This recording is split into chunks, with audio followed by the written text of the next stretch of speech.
सबको जय मसीह। आइए एक छोटी सी प्रार्थना करेंगे। प्रभु परमेश्वर हम धन्यवाद करते पिता, आज के इस दिन के लिए, इस समय के लिए पिता परमेश्वर, इन वचनों पर मनन करने के लिए हमें सहायता कीजिए पिता। आपकी महिमा धन्यवाद करते हैं, सुनने वालों से भी आप बातें करना धन्यवाद करते हैं, यीशु मसीह के नाम से आमीन। आज मैं जो पढ़ रहा था लय व्यवस्था का 25 अध्याय, जुबली का साल है ना। हर 7वें वर्ष में क्या है, जुबली का साल मनाया जाता था, जिसमें क्या है भूमि वापस कर दी जाती थी, स्वतंत्रता का एक है ना, स्वतंत्र हो जाता था। बहुत अद्भुत है जब ये हम पढ़ते हैं।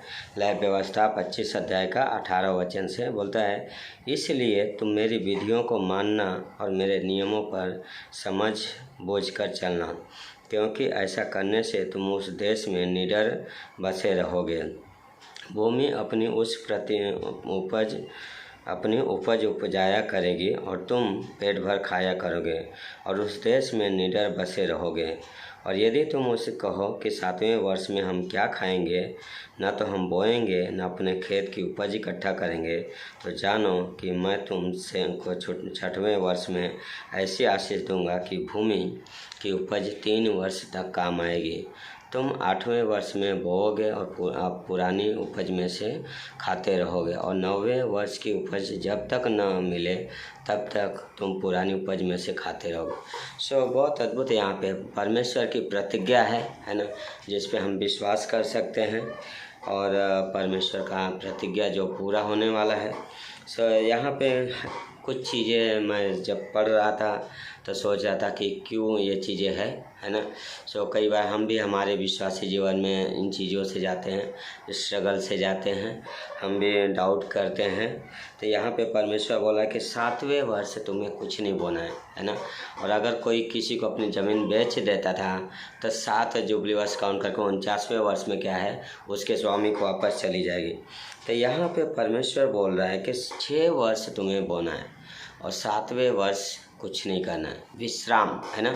बहुत अच्छा है कि 6 वर्ष काम करना है, पूरा 1 साल तुम्हें कुछ खेती नहीं करना है, कुछ नहीं करना है, और क्या है परमेश्वर की आराधना के लिए एक अच्छा समय है।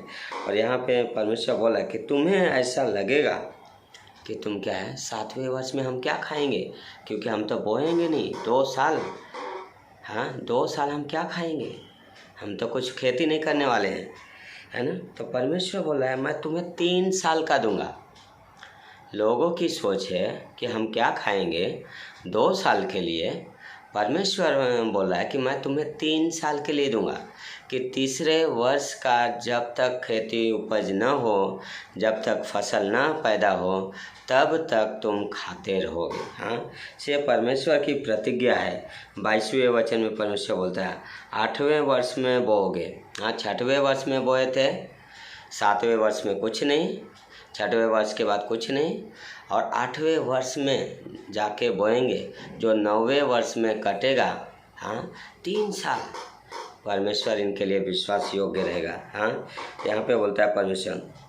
और क्यों ये चीज़ें बोला है परमेश्वर, उस देश में, कहाँ, जो वादे के देश में इजरायली जा रहे हैं, वहाँ पे जाके इन्हें सारी चीज़ें करनी है, परमेश्वर की आज्ञा का पालन करना है, भूमि को विश्राम देना है। हाँ, जो दास दासियाँ खरीदेंगे वो क्या स्वतंत्र होकर जाने पाए, है ना। तो ये सारी चीज़ें इस जुबली के वर्ष में क्या है, होना है।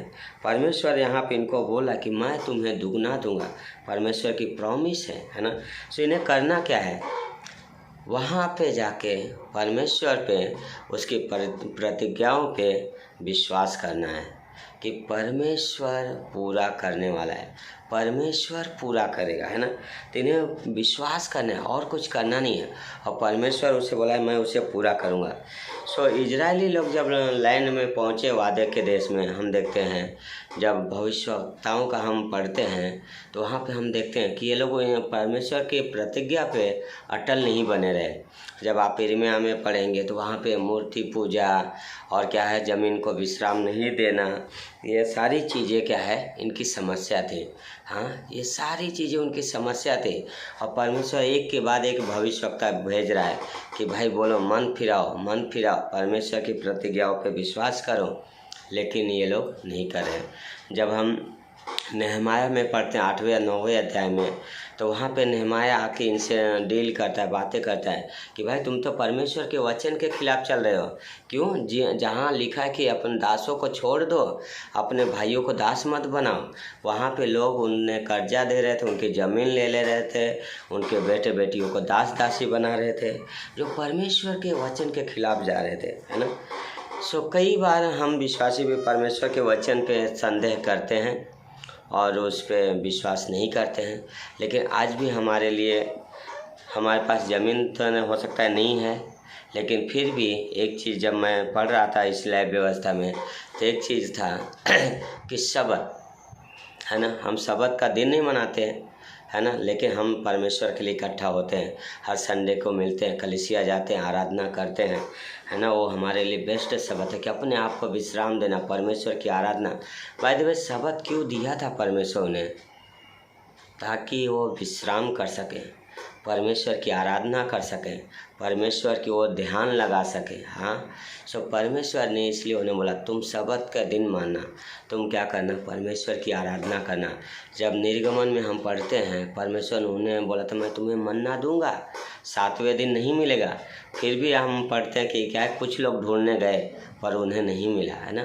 परमेश्वर हमेशा हमारे आज का ही नहीं, हमारे आने वाले कल का भी सोचता है ना।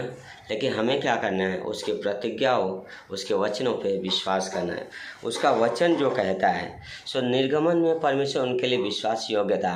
मन्ना 6वें दिन वो गिराता था इतना कि वो 8वें दिन तक खाते थे, है ना। बहुत अद्भुत है परमेश्वर का। और यहाँ पे परमेश्वर वही बोला है कि मैं तुम्हें इतना दूंगा कि 9वें वर्ष तक खाते रहोगे। कितना अद्भुत है कि परमेश्वर हमारा विश्वास योग्य है ना, कि क्या है, वो हम अपने प्रतिज्ञा पे विश्वास योग्य बना रहता है। आज हमारे लिए कि हम परमेश्वर की बातों पे, उसकी प्रतिज्ञाओं पे हम बने रहें, उसके वचन पे विश्वास करना, है ना। परमेश्वर ने हमें वचन दिया है ना, कि हम उसके वचन पे बने रहें। 1 कुरिन्थियों में पौलुस बोलता है कि पुराने नियम में जो बातें हो गई हमारे लिए उदाहरण है।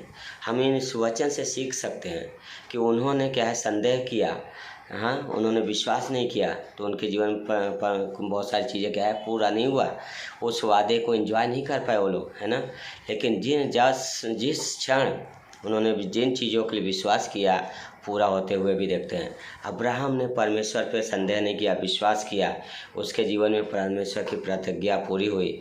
नूह ने परमेश्वर पे विश्वास किया, उसके जीवन में हम देखते हैं परमेश्वर की प्रतिज्ञा पूरी हुई। आज भी जब हम परमेश्वर से प्रार्थना करते हैं और उसके दिए हुए वचन पे विश्वास करते हैं, तो परमेश्वर अपनी प्रतिज्ञा को पूरा करता है, अपने वचन को पूरा करता है और आगे भी करता रहेगा। तो यही आज मेरा छोटा सा थॉट था जो मैं पढ़ रहा था आज डिवोशन में, कि परमेश्वर ने सबत दिया है ना, कि हम विश्राम करें, हम परमेश्वर की आराधना करें और उसकी प्रतिज्ञा पे विश्वास करें। आमीन।